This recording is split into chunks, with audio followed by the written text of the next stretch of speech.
বেলা 12টা বাজে, এখনো রান্না করছে। কি বলবো, কি হয়েছে? রোজ তো খাও তুমি তাড়াতাড়ি, 1:30টার মধ্যে ভাত খাও। আজকেও 1:30টার মধ্যেই ভাত দেবো, 12টা বাজাতে। এটা কি? এটা কুদরি ভাজা। এত নীল নীল কালার। হ্যাঁ। আর এতে আইস তো মাছের ঝোল। বাবা, কতক্ষণ লাগবেই তো হয়ে গেল। ওখানে চাল ধুয়ে রেখে দিয়েছি, চাল ধুয়ে আবার রেখে দিই। মাছটা হয়ে গেলেই ব্যাস ভাতটা বসাবো।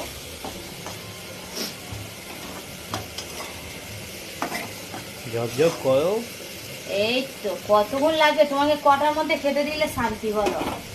আমার একটার মধ্যে দেবে, ব্যাস হয়ে যাবে, চিন্তা করো না। বুঝলে? এই দেখো এদিকে, এটা আবার কি ভাজি? ওইটা হচ্ছে চিংড়ি দিয়ে পেপসিকাম লঙ্কা ভাজা। চিংড়ি দিয়ে পেপসিকাম লঙ্কা ভাজা। কেউ আসবে আজকে রে?